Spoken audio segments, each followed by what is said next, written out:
Alright guys, so I wanted to make a little video about the truth about vaping, what I feel to be the truth. There's a lot of discussions about what's going on with vaping. Is vaping gonna die? All these bans, Trump's flavor ban, everybody getting sick, and I would just like to address a few of these issues. Now, it may seem like I'm not biased because I'm here at a vape shop telling you this information, but how I see it is I have inside knowledge of the vape industry itself, as well as knowledge outside of the vape industry. I recently am a recent graduate from the University of Kansas, so I am an informed citizen. I do know a little bit of what I'm talking about, I'd like to think. So I like to formulate my judgment off of my inside knowledge of vaping, um, compared to my outside knowledge of the world and how things are happening. So let's start with vaping causing illnesses. Everybody reads the clickbait on the icon of an article. It'll say something wonderful along the lines of 6 teens hospitalized for vaping. And then nobody really goes past that. Nobody goes beyond the image of a kid in a hospital bed or something with a tagline of 6 teens hospitalized for vaping. Well, if you actually click that article and read the about 2,700 words within that page, you'll see that vaping is not mentioned anywhere in the article. In fact, the article itself will state that these are black market THC cartridges that these kids have bought, and they're using a type of vape device in order to fire them in order to get the effect they're trying to seek off of that black market THC cartridge. Now, this has nothing to do with vaping. This isn't an e-liquid or a juice. This has nothing at all to do with vaping. So the fact that their umbrella statement labeling all of vaping as this horrible thing that's going to get you sick and you're going to die and your lungs are going to fly out of your chest and go across the water, like, that is just false and not true at all. What else do you see? There was one article that I've also seen that was the closest thing to credible. So like once you get to the article and you read it, then you go to the bottom of the page. There's always a home source link. You read the article, so you got your clickbait. You read the article, you give it a fair shake, then you go to the bottom, you go to the home source of that article.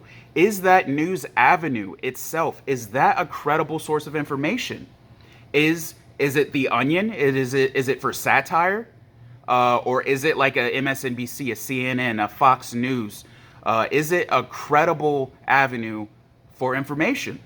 Most of the time, no, it's not. It's some 38-year-old in his grandmother's basement sitting there typing a blog, vaping's killing everybody. Not credible whatsoever, actually. So you got to do more than look at the headline of the article, and you got to do more than read the article, look at it, read it, follow and backtrack its source. Do your due diligence. Do your work, people. Do the work. It's not just laid out for you. Nothing in this world comes easy. Everybody knows that. People see these taglines and these articles, they formulate opinions based off of 7 words. Vaping hospitalizes young teen.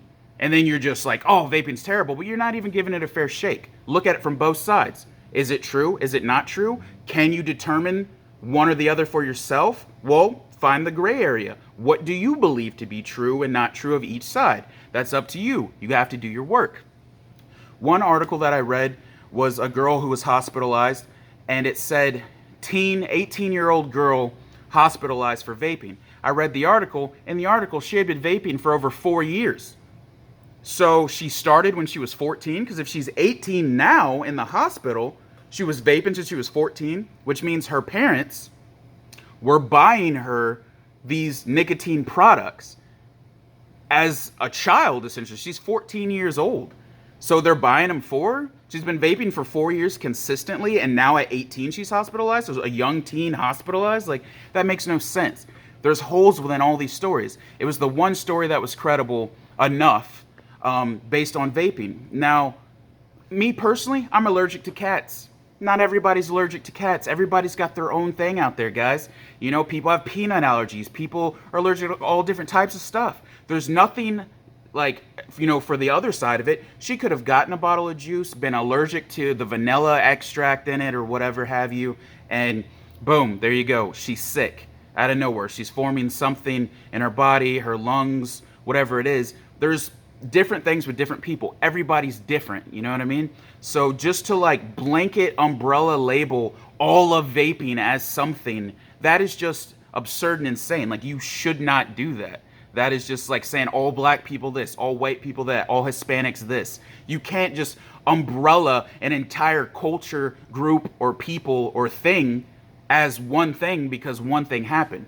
Now, big tobacco, they've been killing people for years. I mean, 500,000 people a year die from smoking cigarettes. Another 100,000 people a year die from secondhand smoke. I haven't come across one instance of a vaping-related fatality. So, what's that about? Crazy how cigarettes are completely legal.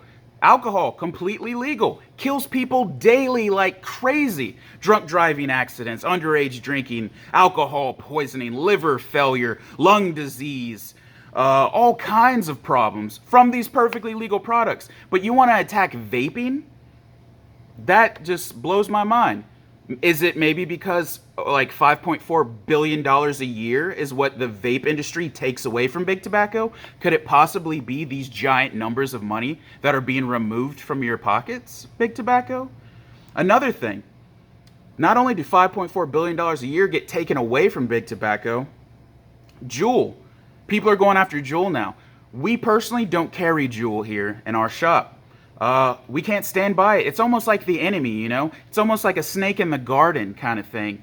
Juul kind of went with the if you can't beat them, join them tactic, where $5.4 billion a year is coming away from our industry. We can't beat them, join them. So Big Tobacco created the product Juul.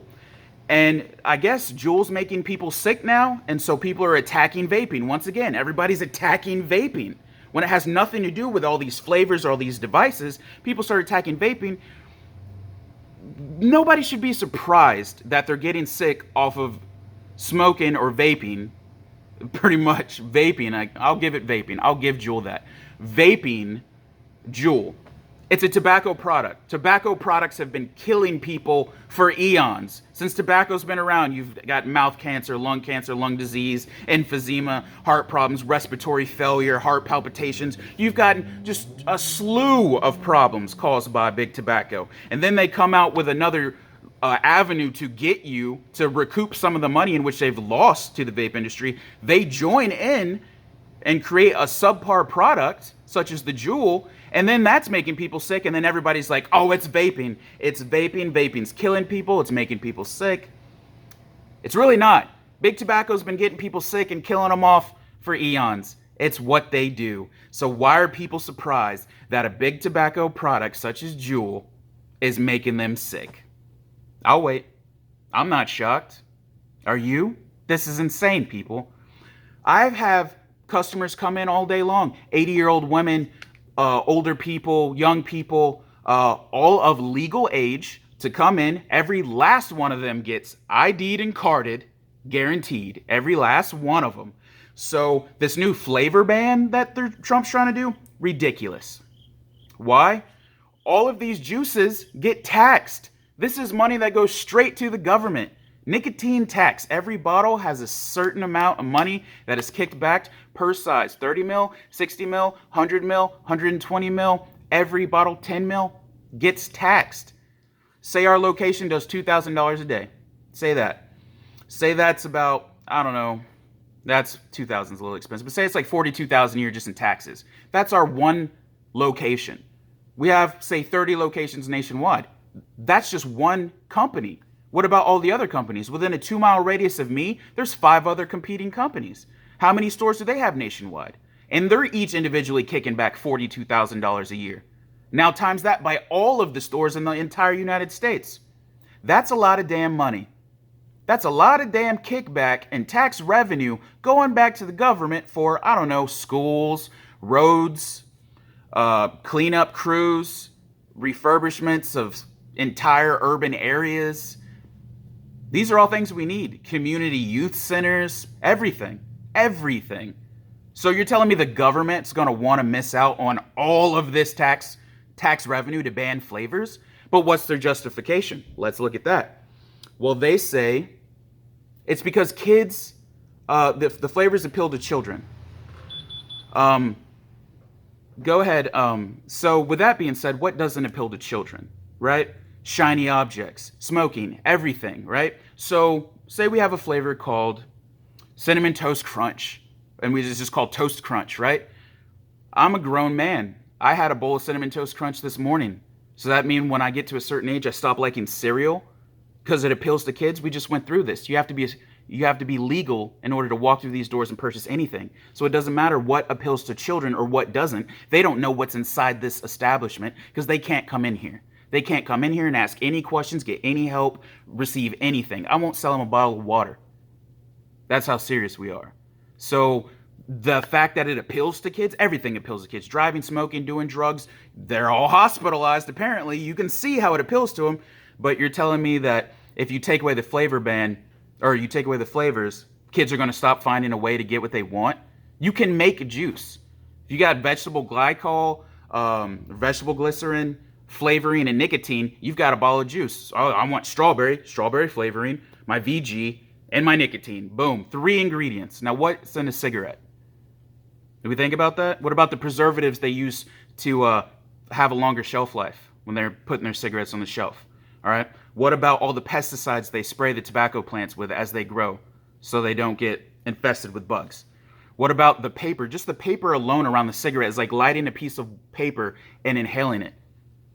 What about all the carcinogens? What about the filters? The filters alone have been proven to give people cancer. Just the filter of the cigarette. What about all these ingredients you don't even know what's in a cigarette, but you smoke it and you die from it? At least I know what's in this juice. You know what I mean? At least I give it a fair shake. At least I know when I put it in my body, and you feel comfortable having somebody explain to you what's within something so you can make an informed decision for your life. But no, let's ban all the flavors so it kills the vaping industry. Therefore, Big Tobacco has got back that $5.4 billion a year they've lost, and now we can move about business as intended. We can go back to the status quo. Everybody smokes, everybody dies, we keep the cycle going. You're hooked, you're hooked, you're hooked, we got you. But now that there's a solid avenue, outlet, alternative to smoking, now all of a sudden a flavor ban. That's really going to solve the issue? I don't think so. But I'd love to hear your opinions, so leave me a comment, like, subscribe. Let me know what you guys think about this stuff I've been saying, and if you'd like more videos in the future. Until next time, guys, stay informed. Have a good day.